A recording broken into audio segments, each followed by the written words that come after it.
Eh bien, je pars de ma petite abbaye là. J'ai super bien dormi. J'aurais pu dormir encore bien plus parce que bon, je suis quand même en manque de sommeil. Mais ça a fait du bien, au chaud, pas d'humidité ou quoi que ce soit, silencieux. Une super bonne nuit. Là, aujourd'hui, je vais faire pareil qu'hier. Je vais marcher doucement. Je sais pas si je m'arrête à Navarinx, si je continue. Aucune idée. Et on m'a parlé de deux personnes. Je crois que c'est Jeanne et Mathias. Faut que je regarde les noms. Mais qui vivent dans la forêt. C'est à quelques kilomètres d'ici. Donc si je peux aller les rencontrer, j'aimerais beaucoup parce que je pense que le témoignage il est très intéressant aussi. Allez, Navarinx, 14 km, c'est parti. On part de l'abbaye de Sauvelade, altitude 113 mètres. Waouh, on est bas. On est bas ici.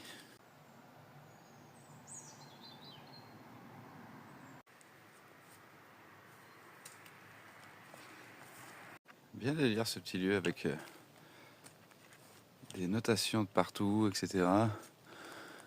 Je vais peut-être pas toutes les lire, vu que je suis pas un grand lecteur, mais on va regarder ça un peu.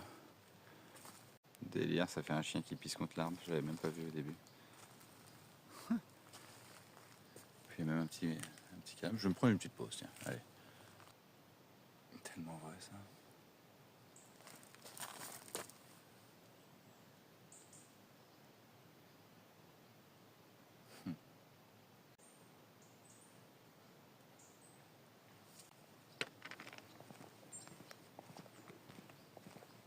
Je la trouve vraiment très belle cette petite maison normande.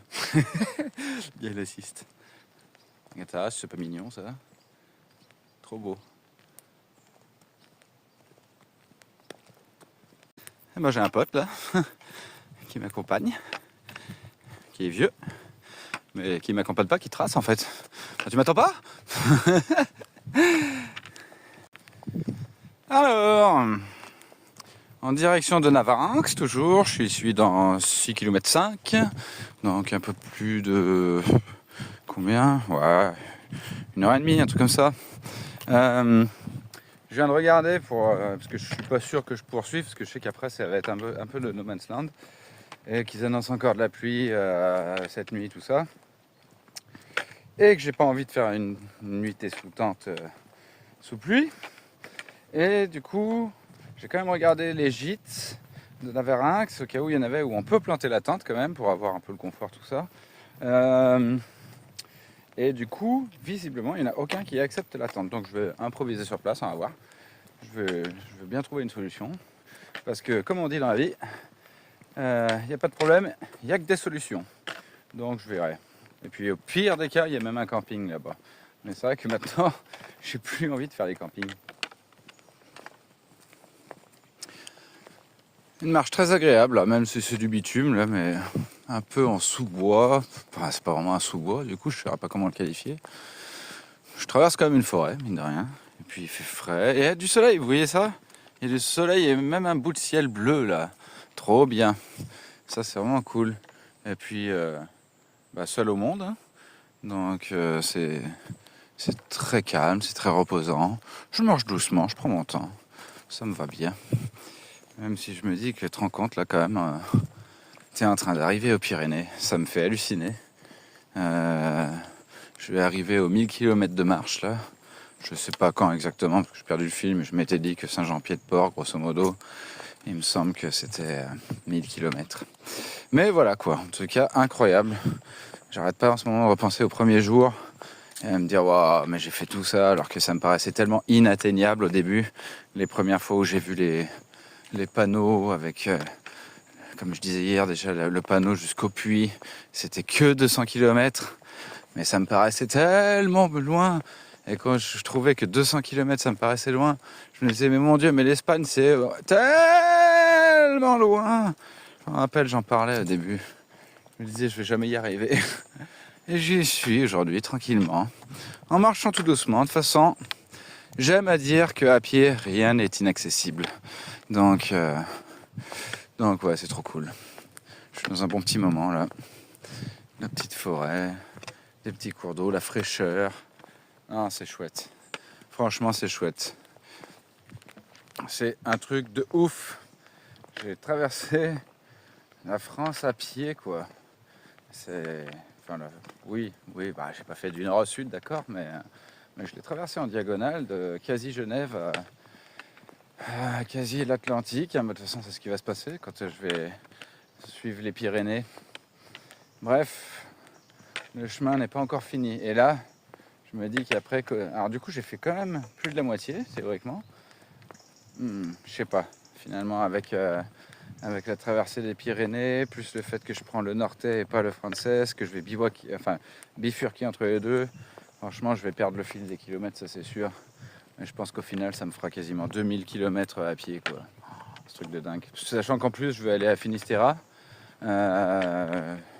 pour dire de m'arrêter au bord de l'océan, d'être allé au bout de la terre.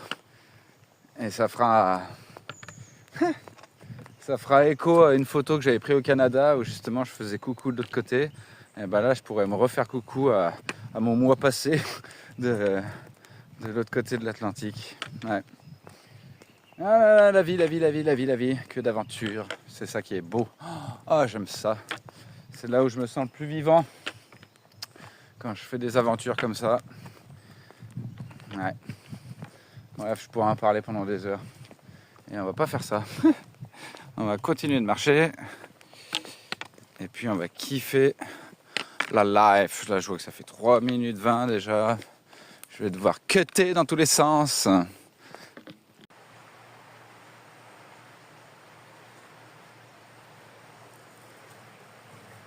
Eh bien, allons voir ça.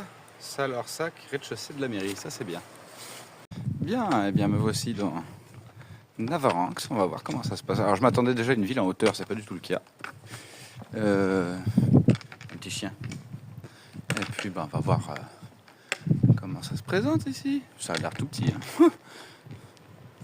Alors, ça, c'est vraiment trop bien. Ils mettent à disposition une salle Orsac.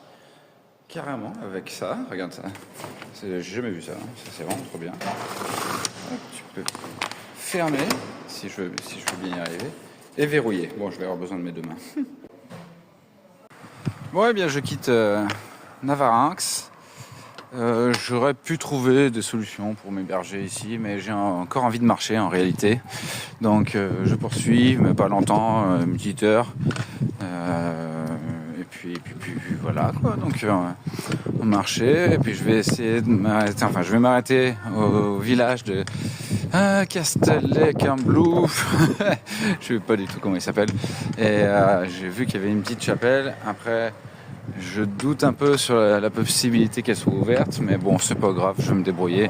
J'ai regardé la météo, ils annoncent pas forcément de pluie cette nuit, donc on va poursuivre. Et puis on va voir ce que la bonne étoile de Saint-Jacques me réserve pour ce soir. C'est un peu frisquet. Je t'avouerais qu'à un endroit abrité, ça m'arrangerait.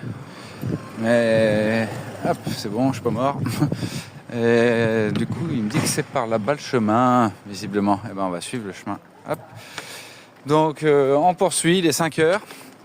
Une petite heure de marche, 6 heures. Ouais, j'avais envie de marcher, ouais. Et là, c'est moi. Je sais pas si on me voit. Eh ben, moi, je me vois, mais c'est pas grave. Donc voilà, la poursuite se fait. Et on verra bien où ça me mène, cette histoire. Ça me rappelle un peu Brest, les fortifications, là. Je sais pas savoir pourquoi. Avec le petit pont, là. Allez, on est reparti, je suis content de reprendre la route.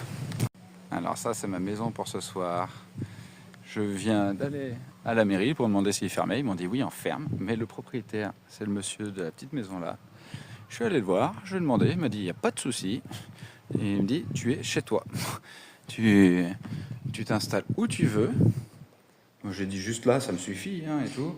Il me dit tu te mets là où tu veux. Pas de souci, intérieur, extérieur, comme tu veux là. Donc du coup, bon, je vais me mettre un peu plus, probablement sur la petite estrade là-haut là. Et puis j'ai vu les prises, impeccable. Il m'a juste dit, tu fermes les portes quand tu te couches, grosso modo, ce soir, et tu fais comme chez toi. Donc, une fois de plus, j'ai trouvé mon petit hébergement, et ça c'est cool.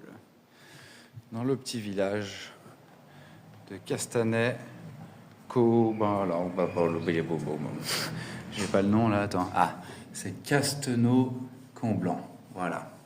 Donc, impeccable. On est plutôt pas mal.